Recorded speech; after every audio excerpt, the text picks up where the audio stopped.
رسوله الكريم أما بعد فأعوذ بالله من الشيطان الرجيم بسم الله الرحمن الرحيم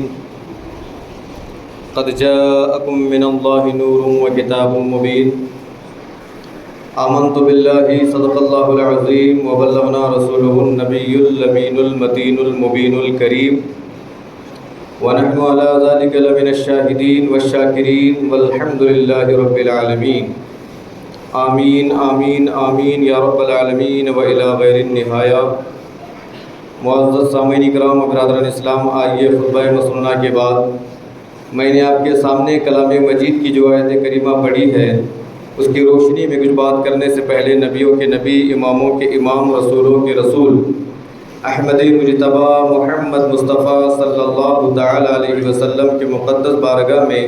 درود و سلام کا نذرانِ عقیدت پیش کریں۔ پڑھیے بآواز بلند اللہم صلی علی سیدنا مولانا محمد معدن الجود والکرم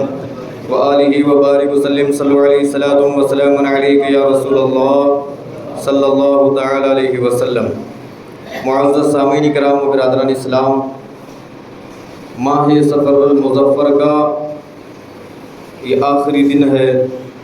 اور آخری جمعہ ہے۔ کل سے الحمدللہ ماہ ربیع النور کا آغاز ہوگا۔ اللہ تبارک و تعالیٰ کا کروڑا احسان ہے کہ پروردگار عالم نے اپنا نبی ہمیں عطا فرما کر ہم پر بڑا احسان فرمایا ہے اور ان کے امتیوں میں ہمیں ہمارا داخلہ فرمایا۔ عاشق رسول اعلیٰ حضرت امام احمد رضا فاضل بریلوی فرماتے ہیں کہ صبح و طیبہ میں ہوئی بڑھتا ہے باڑا نور کا، صدقہ لینے نور کا آیا ہے تارا نور کا، باغ طیبہ میں سہانا پھول پھولا نور کا، مست بو ہے بلبلیں پڑتی ہے کلمہ نور کا، اور تیری نسل پاک میں ہے بچہ بچہ نور کا، تو ہے عین نور تیرا سب گھرانہ نور کا، میں گدا تو بادشاہ بھر دے پیالہ نور کا، نور دن دونا تیرا دے ڈال صدقہ نور کا۔ معزز سامعین کرام، جس آیت کریمہ کو میں نے پڑھنے کا شرف حاصل کیا اس میں اللہ تبارک و تعالیٰ نے ہمارے پیارے آقا صلی اللہ علیہ وسلم کو نور فرمایا ہے۔ معزز سامعین کرام، بہت سے ائمہ کرام، محدثین اعظام، مفسرین کرام تشریف فرماتے ہیں کہ یہاں پر اس آیت کریمہ میں نور سے مراد ہمارے آقا صلی اللہ علیہ وسلم ہیں اور کتاب سے مراد حضور پر نازل ہونے والی سچی کتاب قرآن مجید ہے۔ اور اس نور کے معاملے میں بہت سا گڑبڑ گھوٹالا ہے، اس لیے کہ میں کہہ رہا ہوں کہ اللہ تبارک و تعالیٰ نے ہمارے آقا کو نور بنا کر پیدا فرمایا تو اس کے دلیلیں ثبوت بھی ہونا چاہیے۔ تو معزز سامعین کرام، صحابی رسول مفسرین قرآن حضرت عبداللہ ابن عباس رضی اللہ تعالیٰ عنہ فرماتے ہیں قد جاءکم من اللہ نور یعنی محمد، تحقیق کہ اللہ کی طرف سے تمہارے پاس آیا اس کا نور اور وہ نور محمد صلی اللہ علیہ وسلم ہے۔ اسی طرح آپ دیکھیں امام الکبیر علامہ امام جعفر محمد بن جریر الطبری رضی اللہ تعالیٰ عنہ فرماتے ہیں قد جاءکم من اللہ نور یعنی بن نور محمد، تحقیق آیا تمہارے پاس اللہ کی طرف سے نور، نور یعنی محمد صلی اللہ علیہ وسلم۔ اسی طرح علامہ علی بن محمد خازن رحمۃ اللہ تعالیٰ علیہ فرماتے ہیں قد جاءکم من اللہ نور یعنی محمد، تحقیق آیا تمہارے پاس اللہ کی طرف سے نور یعنی وہ نور محمد صلی اللہ علیہ وسلم ہیں۔ اسی طرح امام علامہ عبداللہ بن احمد نصفی رحمۃ اللہ تعالیٰ علیہ اس آیت کریمہ کے تحت فرماتے ہیں والنور محمد علیہ السلام، اور نور محمد صلی اللہ علیہ وسلم ہیں۔ امام علامہ فخر الدین رازی رحمۃ اللہ تعالیٰ علیہ اس آیت کریمہ کے تحت فرماتے ہیں ان المراد بالنور محمد و بالکتاب القرآن، یعنی اس آیت کی مراد ہے بے شک نور سے مراد محمد صلی اللہ علیہ وسلم ہے اور کتاب سے مراد قرآن مجید ہے۔ اسی طرح حضرت علامہ امام جلال الدین سیوطی رحمۃ اللہ تعالیٰ علیہ فرماتے ہیں قد جاءکم من اللہ نور هو نور النبی صلی اللہ علیہ وسلم، کہ تحقیق کہ آیا تمہارے پاس اللہ کی طرف سے نور اور نور ہمارے نبی صلی اللہ علیہ وسلم ہیں۔ اسی طرح علامہ محمود آلوسی بغدادی رحمۃ اللہ تعالیٰ علیہ روح المعانی میں، اور علامہ اسماعیل حقی رحمۃ اللہ تعالیٰ علیہ تفسیر روح البیان شریف میں،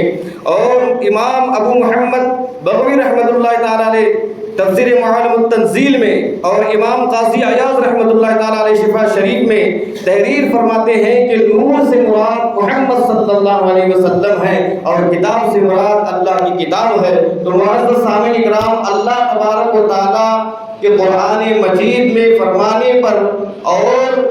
اس کے اولیاء اللہ روحانیت والے، تقوی والے، طہارت والے ان کے بیانات اور اقوال نے یہ ظاہر فرما دیا کہ ہمارے نبی اللہ تبارک و تعالیٰ کے نور ہیں، اللہ تبارک و تعالیٰ کے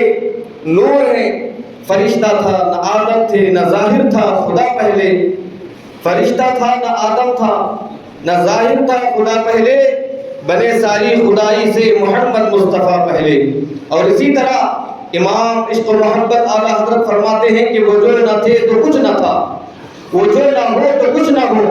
جان ہے وہ جہان کی، جان ہے تو جہان ہے۔ معزز سامعین کرام و برادران اسلام، مصنف عبدالرزاق میں محدث مدینہ حضرت امام مالک رضی اللہ تعالیٰ عنہ کے شاگرد رشید جو حضرت امام احمد بن حنبل کے استاد ہیں، حضرت امام بخاری و امام مسلم کے دادا استاد ہیں، حضرت عبدالرزاق ابو بکر بن حمام رضی اللہ تعالیٰ عنہ، حضرت جابر بن عبداللہ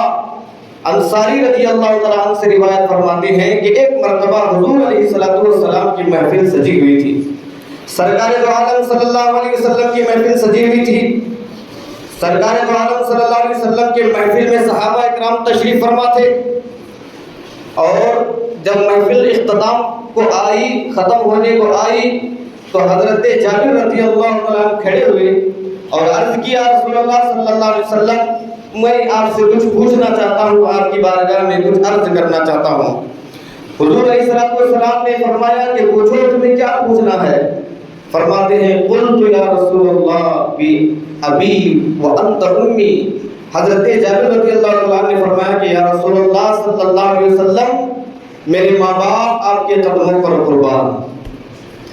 یہ انداز جو صحابی رسول کا یہ سوال پوچھنے کا طریقہ ہے، یہ حضور علیہ السلام کی بارگاہ میں عریضہ پیش کرنے کا سلیقہ ہے، اس لیے کہ وہ صحابی تھے،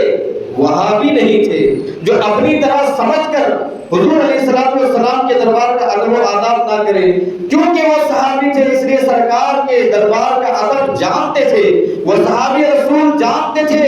کہ وہ نبی ہے جس کا مثل، جس کے برابر امتیوں میں کیا نبیوں میں اس کے برابر کوئی نہیں ہے، نبیوں میں اس کے مثل کوئی نہیں ہے۔ صحابہ رسول کا انداز دیکھیے، فرماتے ہیں کہ یا رسول اللہ، میرے ماں باپ آپ پر قربان۔ اسی لیے اعلیٰ حضرت نے ہمیں عقیدہ دیا کہ سب سے اعلیٰ و اولیٰ ہمارا نبی، سب سے بالا و والا ہمارا نبی، سارے اونچوں میں اونچا سمجھیے جسے، ہر اونچے سے اونچا ہمارا نبی۔ معزز سامعین کرام و برادران اسلام، اب حضرت عبداللہ رضی اللہ تعالیٰ عنہ عرض کرتے ہیں، اخبرنی عن اول شیء خلقہ اللہ تعالی قبل الاشیاء۔ حضرت جابر فرماتے ہیں یا رسول اللہ صلی اللہ علیہ وسلم، اللہ تبارک و تعالیٰ نے ساری چیزوں سے پہلے کس چیز کو پیدا فرمایا؟ معزز سامعین کرام و برادران اسلام، اب دیکھیے کہ صحابہ رسول کے سوال پر غور کرو۔ صحابہ رسول اللہ کے رسول علیہ السلام کی بارگاہ میں نماز کا مسئلہ نہیں پوچھ رہے ہیں، خانہ کعبہ کے طواف کا مسئلہ نہیں پوچھ رہے ہیں، روزے کی قضا کا مسئلہ نہیں پوچھ رہے ہیں۔ پوچھتے ہیں تو یہ پوچھتے ہیں کہ یا رسول اللہ، اللہ تبارک و تعالیٰ نے سب سے پہلے کس چیز کو پیدا فرمایا؟ یعنی وہ صحابی کا عقیدہ یہ ہے کہ میرا نبی، میں جس نبی کا کلمہ پڑھتا ہوں وہ نبی باخبر ہے، وہ نبی لا علم نہیں ہے، وہ نبی ایسا ہے جو بیٹھتا فرش پر ہے اور خبریں عرش کی دیتا ہے، بیٹھتا مکہ میں ہے خبریں لامکہ کی دیتا ہے، جو پیدا تو اب ہوا ہے لیکن اس نبی کو علم روز ازل سے لے کر قیامت تک کا اللہ تبارک و تعالیٰ نے دیا کیا ہے، یہی عقیدہ صحابی کا تھا۔ ورنہ ہرگز آپ سوچئے انصاف سے، کیا وہ صحابی یہ سوال پوچھتے اگر صحابی کا عقیدہ یہ نہ ہوتا کہ میرا نبی لا علم نہیں ہے، علم والا ہے، میرا نبی بے خبر نہیں ہے، باخبر ہے۔ یہی عقیدہ تھا کہ صحابی نے یہ سوال پوچھا کہ یا اللہ، یا رسول اللہ، سب سے پہلے اللہ نے کس چیز کو پیدا فرمایا؟ صحابی رسول کا عقیدہ تھا کہ میرا نبی سب جانتا ہے۔ معزز سامعین کرام و برادران اسلام، اب یہ صحابی کا عقیدہ ہے، صحابی کے سوال سے ہمیں صحابی کا عقیدہ معلوم ہوا۔ مگر ایک جماعت ایسی گھوم رہی ہے جو اپنے آپ کو سپاہ صحابہ کہتی ہے، یعنی صحابہ کے سپاہی، صحابہ کے راستے پر چلنے والے۔ آپ دیکھیے صحابی کا عقیدہ ہمیں معلوم ہوا کہ صحابی کا عقیدہ یہ تھا کہ حضور سب جانتے ہیں، اسی لیے تو انہوں نے یہ سوال کیا۔ مگر وہابی کا عقیدہ، وہابی کے دیوبندی کے گرو گھنٹال خلیل احمد امبرنوی اپنی کتاب براہین قاطعیہ میں صفحہ نمبر 51 پر لکھتا ہے کہ نبی کو دیوار پیچھے کا بھی علم نہیں ہے، معاذ اللہ رب العالمین۔ تو معزز سامعین کرام و برادران اسلام، اب آپ بتائیے کہ یہاں کہاں صحابی اور وہابی کا عقیدہ مل رہا ہے؟ بالکل اپوز عقیدہ ہے معزز سامعین کرام و برادران اسلام۔ اس لیے جس کا عقیدہ یہ ہے صحابی جیسا نہیں ہے، یا تو اس کا اپنا عقیدہ چینج کرنا چاہیے، یا تو اپنے آپ کو صفحہ صحابہ کہلانا چھوڑ دینا چاہیے۔ یہ صفحہ صحابہ نہیں ہے، یہ خون خرابہ ہے۔ اللہ تبارک و تعالیٰ سنی مسلمانوں کو ایسے خون خرابے سے بچائے۔ معزز سامعین کرام و برادران اسلام، تو صحابہ رسول نے پوچھا کہ یا رسول اللہ صلی اللہ علیہ وسلم، اللہ تبارک و تعالیٰ نے سب سے پہلے کس چیز کو پیدا فرمایا؟ اب جب صحابی نے یہ پوچھا تو حضور علیہ الصلوۃ والسلام نے بھی یہ نہیں فرمایا کہ جابر کیا پوچھ رہے ہو، یہ تو غیب کا علم ہے، کیا تم نے قرآن نہیں پڑھا؟ ان اللہ عالم غیب السماوات والارض، بے شک زمین و آسمانوں کا غیب اللہ ہی جانتا ہے۔ حضور علیہ الصلوۃ والسلام نے یہ نہیں فرمایا، اور یہی آیت پڑھ پڑھ کے گمراہ کیا جاتا ہے کہ اللہ ہی غیب جانتا ہے۔ اور حضور نے یہ نہیں فرمایا کہ جابر کیا تم نے قرآن نہیں پڑھا جس میں اللہ نے یہ فرمایا کہ زمین و آسمانوں کا غیب صرف اللہ جانتا ہے، بلکہ وہ نبی یہ جانتے تھے کہ جس قرآن میں یہ ہے اسی قرآن میں اللہ تبارک و تعالیٰ نے اپنے حبیب سے یہ بھی فرمایا وَعَلَّمَكَ مَا لَمْ تَكُنْ تَعْلَمْ، اے حبیب ہم نے سکھا دیا جو تم نہیں جانتے تھے، جو کچھ تم نہیں جانتے تھے ہم نے سکھا دیا۔ معزز سامعین کرام و برادران اسلام، اب یہاں پر بھی چال بازی کر کے دھوکہ بازی کر کے کہتے ہیں کہ وہ جو آیت ہے کہ ہم نے جو کچھ نہیں جانتے تھے سکھا دیا، اس کا مطلب یہ ہے کہ احکام دین سکھا دیا، نماز کے احکام سکھا دیا، روزے کے احکام سکھا دیا، حج کے احکام سکھا دیا، نکاح کے احکام سکھا دیا، طلاق کے احکام سکھا دیا، دین کے احکام سکھا دیا۔ اس کا مطلب یہ ہے، یہ کہہ کر کے یہاں بھولے بھالے مسلمانوں کو راہ بھٹکانے کی کوشش کی جاتی ہے۔ اللہ تبارک و تعالیٰ ایسے چال بازوں سے ہمارے ایمان کی حفاظت فرمائے۔ اللہ اکبر، دیکھو کتنا بہترین جواب ہے۔ ایک تو آیت ہے کہ اللہ ہی غیب جانتا ہے، اور دوسری طرف یہ جو آیت ہے وَعَلَّمَكَ مَا لَمْ تَكُنْ تَعْلَمْ، اے محبوب جو کچھ آپ نہیں جانتے تھے ہم نے سکھا دیا۔ اس پر ان کی یہ تفسیر ہے کہ اللہ نے جو کہا سکھا دیا، اس کا مطلب یہ ہے کہ دین کے احکام سکھا دیا، مسئلے مسائل سکھا دیا۔ اسی لیے اعلیٰ حضرت نے فرمایا ہے، اعلیٰ حضرت فرماتے ہیں کہ شہد دکھاتے ہیں اور زہر پلاتے ہیں، تمہاری گٹری ایمان کی باندھی ہوئی ہے، اور باندھی ہوئی گٹری کو چرانے کے لیے اسے زیادہ محنت نہیں کرنی پڑتی، اٹھا کر لے جائے گا۔ معزز سامعین کرام و برادران اسلام، تو قرآن و حدیث سے اس طرح بہکایا جاتا ہے۔ اب ہم تفسیر میں جاتے ہیں کہ اگر یہ جو اللہ نے فرمایا کہ ہم نے وہ سب کچھ سکھا دیا جو آپ نہیں جانتے تھے، اس کا مطلب اگر دین کے احکام ہیں تو ہم تفسیروں میں دیکھیں گے کہ مفسرین اکرام کیا فرماتے ہیں۔ تو معزز سامعین اکرام و برادران اسلام،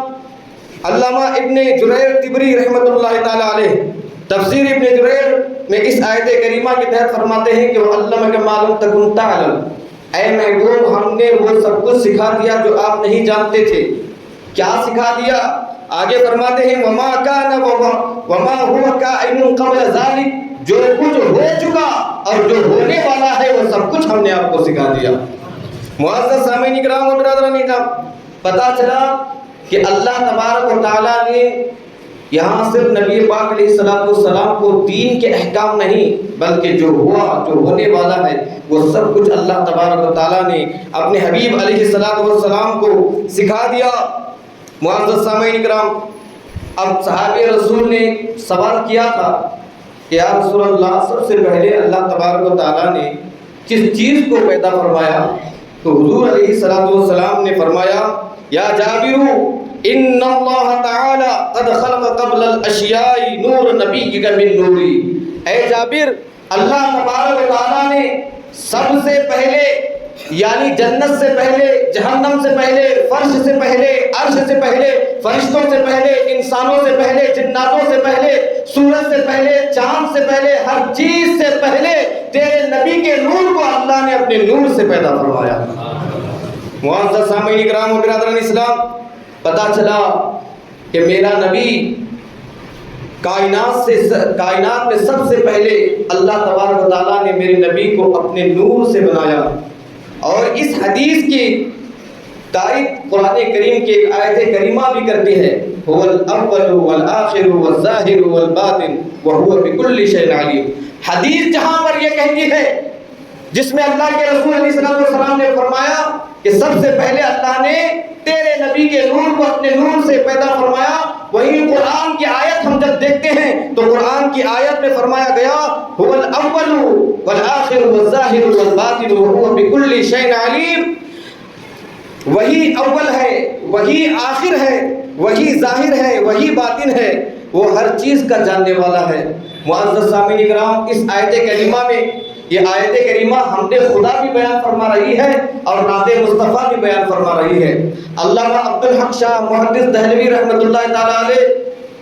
مدارج النبوہ میں فرماتے ہیں، جس کو دیوبندی وہابی کے مشہور مولوی اشرف علی تھانوی نے بھی اپنے ملفوظات میں صفحہ 7 پر لکھا ہے کہ علامہ عبدالحق محدث دہلوی رحمۃ اللہ علیہ فرماتے ہیں کہ یہ آیت کریمہ حمد خدا بھی بیان فرما رہی ہے، نعت مصطفیٰ بھی بیان فرما رہی ہے۔ وہ اس طرح کہ اول اللہ بنانے میں اول، مصطفیٰ بننے میں اول، اللہ سکھانے میں اول، مصطفیٰ سیکھنے میں اول، اللہ پڑھانے میں اول، مصطفیٰ پڑھنے میں اول، اللہ لانے میں اول، مصطفیٰ آنے میں اول، وہ خدا ہونے میں اول، یہ مصطفیٰ ہونے میں اول۔ یہ آیت کریمہ ہمیں بتاتی ہے، اس آیت کریمہ کے مد نظر وہ حدیث پاک بھی ہمیں سمجھ میں آتی ہے کہ اللہ تبارک و تعالیٰ نے اپنے نور سے اپنے نبی کے نور کو پیدا فرمایا۔ اور حضرت عبدالحق محدث دہلوی رحمۃ اللہ تعالیٰ علیہ یہ وہ شخصیت ہیں جنہوں نے ہندوستان کے اندر علم حدیث کو عروج پر پہنچایا۔ یہ صرف ہم نہیں مانتے ان کو امام، بازو والے بھی ان کو امام مانتے ہیں، اور یہ میلاد مصطفیٰ صلی اللہ علیہ وسلم کے مہینے میں بار بار ان کا ذکر آئے گا کہ وہ شخصیت ہیں جن کو ہر روز جاگتی آنکھوں سے اللہ کے رسول کا دیدار ہوتا تھا۔ معزز سامعین کرام، وہ فرماتے ہیں کہ اللہ نے اپنے نور سے نبی کے نور کو پیدا فرمایا اور نبی کے نور سے ساری کائنات کو پیدا فرمایا۔ معزز سامعین کرام و برادران اسلام، اسی طرح حضرت امام زین العابدین رضی اللہ تعالیٰ عنہ اپنے والد حضرت امام حسین رضی اللہ تعالیٰ عنہ سے فرماتے ہیں کہ حضور علیہ الصلوۃ والسلام نے ارشاد فرمایا کہ آدم علیہ الصلوۃ والسلام کے پیدائش سے 14,000 سال پہلے بھی میں اللہ کے پاس ایک نور تھا۔ حضرت آدم علیہ السلام کے پیدائش سے 14,000 سال پہلے بھی میں اللہ کے بارگاہ میں اس کا نور تھا۔ معزز سامعین کرام و برادران اسلام، پھر وہ حدیث پاک جسے کئی اماموں نے جیسے علامہ حقی رحمۃ اللہ تعالیٰ علیہ نے، اسماعیل نبہانی رحمۃ اللہ تعالیٰ علیہ نے، بہت سارے ائمہ نے بیان فرمایا کہ حضور علیہ الصلوۃ والسلام نے حضرت جبرائیل علیہ السلام سے پوچھا تھا کہ اے جبرائیل تمہاری عمر کتنی ہے؟ جبرائیل علیہ السلام نے پوچھا، عرض کیا یا رسول اللہ صلی اللہ علیہ وسلم مجھے معلوم نہیں میری عمر کتنی ہے۔ چوتھے حجاب پر ایک تارا 70,000 سال کے بعد ایک مرتبہ چمکتا تھا۔ 70,000 سال کے بعد ایک مرتبہ چمکتا تھا اور اس تارے کو میں نے 72,000 مرتبہ دیکھا ہے۔ آپ سوچئے کہ کتنی لمبی عمر بیان فرما رہے ہیں۔ 70,000 سال کے بعد ایک بار چمکنے والے تارے کو جبرائیل نے 72,000 مرتبہ دیکھا۔ جب یہ فرمایا تو اللہ کے رسول علیہ الصلوۃ مجھے اپنے رب کی عزت کی قسم اے جبرائیل وہ تارا میں ہی تھا۔ اور پھر حدیث پاک میں اللہ کے رسول علیہ السلام نے فرمایا کہ جب آدم جسم اور روح کے درمیان ابھی تھے اس وقت بھی میں اللہ کا نبی تھا۔ تو معزز سامعین کرام و برادران اسلام، ان تمام باتوں سے پتہ چلا کہ نبی علیہ السلام کو اللہ تبارک و تعالیٰ نے اپنا نور بنا کر پیدا فرمایا، ایسا نور کہ قرآن کہتا ہے کہ چمکا دینے والا سورج بنا کر پیدا فرمایا۔ حضرت عائشہ صدیقہ ہم مومنوں کی ماں رضی اللہ تعالی عنہ کپڑا سی رہی ہیں اور سوئی گر جاتی ہے، چراغ بجھ جاتا ہے، کمرے میں اندھیرا ہی اندھیرا چھا جاتا ہے۔ معزز سامعین کرام، آپ سوچئے کہ سوئی گم ہو گئی ہے، اندھیرا ہے، کیسے ملے گی؟ اتنے میں حضور علیہ السلام حضرت عائشہ صدیقہ رضی اللہ تعالی عنہ میں آتے ہیں۔ جب حضور آئے تو حضرت اماں عائشہ فرماتی ہیں کہ حضور کے چہرے کا نور اتنا تھا کہ مجھے گم ہوئی سوئی بھی مل گئی۔ اسی لیے اعلیٰ حضرت امام احمد رضا فرماتے ہیں کہ سوزنے گمشدہ ملتی ہے تیرے تبسم سے، سوزنے گمشدہ ملتی ہے تیرے تبسم سے، شام کو صبح بناتا ہے اجالا تیرا۔ معزز سامعین کرام و برادران اسلام، اسی طرح دو صحابہ بہت دور کا سفر طے کر کے حضور کی زیارت کے لیے آئے، بیٹھے، بہت دیر تک بات چیت ہوئی، محفل اتنی لمبی ہو گئی کہ رات کی تاریکی، اور اس دور میں 1400 سال پہلے وہ دور بڑا جنگل والا اور تاریکی رات کی۔ اب وہ صحابہ واپس اپنے وطن جانے لگے تو حضور علیہ السلام نے اپنے دستے مبارک سے ایک لکڑی اٹھا کر اس دو صحابہ تھے صحابی رسول کے ہاتھ میں دے دی۔ وہ لکڑی بھی حضور علیہ السلام کے دستے نبوت کی نسبت سے پھر چمکنے لگی، ایسے چمکنے لگی کہ راستہ نظر آنے لگا۔ معزز سامعین کرام، پھر چلتے دونوں صحابہ ایک مقام پر پہنچے کہ دونوں کو الگ ہونا پڑا، دونوں کے راستے الگ تھے۔ اب کیا کیا جائے؟ لکڑی ایک ہے اور وہ دو صحابی الگ الگ راستے میں جانا ہے، تو ایک صحابی نے دوسری لکڑی جنگل سے اٹھائی اور اس لکڑی سے دوسری لکڑی کو ملا دیا، اور وہ بھی لکڑی اس لکڑی سے نسبت ہونے کی وجہ سے چمکنے لگی، اور دونوں صحابہ اپنے اپنے وطن چلے گئے۔ اسی لیے اعلیٰ حضرت فرماتے ہیں چمک تجھ سے پاتے ہیں سب پانے والے، چمک تجھ سے پاتے ہیں سب پانے والے، میرا دل بھی چمکا دے چمکانے والے۔ یہاں پر عقل کے گھوڑے دوڑاتے ہوئے لوگ کہتے ہیں کہ مصطفیٰ جان رحمت تو آدم کی اولاد میں سے ہیں، حضرت آمینہ رضی اللہ تعالیٰ عنہ کے بدن پاک سے پیدا ہوئے ہیں، گوشت پوش ہڈیوں والا ڈھانچہ تھا اور خون بھی تھا، ان کو نور کیسے کہو گے؟ اللہ اکبر، فرشتے کی طرح نور نہیں ہے، یہ باجو والے کہتے ہیں فرشتوں کی طرح نور نہیں ہے۔ یہ جو کتاب، یہ قرآن میں جو کہا گیا قد جاءکم من اللہ نور و کتاب مبین، یہ نور یہ کہا گیا کہ ہدایت کو نور کہا گیا ہے۔ نبی فرشتوں کی طرح نور نہیں ہے، معاذ اللہ، یہ ان کا عقیدہ ہے، کیونکہ وہ بطن آمینہ سے پیدا ہوئے بشر تھے، ہم بھی کہتے ہیں خیر البشر تھے، مگر نور بھی تھے۔ قرآن اور کئی احادیث اور تفاسیر کے دلیلوں اور ثبوتوں کے ساتھ ثابت کیا گیا ہے کہ نبی اللہ تبارک و تعالیٰ کے نور تھے۔ معزز سامعین کرام، فرشتوں سے اگر تشبیہ دیتے ہو کئی مرتبہ، کئی ہزار مرتبہ حضرت جبریل حضور علیہ السلام کی بارگاہ میں آئے تو انسانی شکل میں آئے۔ حضرت دحیہ کلبی صحابی تھے، کئی مرتبہ ان کے روح میں آئے، یہ جو کہتے ہیں کہ یہ تو انسانی شکل و صورت میں آئے ہیں، ہڈی ہے، گوشت ہے، ان کو نور کیسے مانا جائے گا؟ تو فرشتے بھی انسانی شکل میں حضور علیہ السلام کی بارگاہ میں آئے ہیں۔ معزز سامعین کرام و برادران اسلام، قرآن کریم اور احادیث کی روشنی میں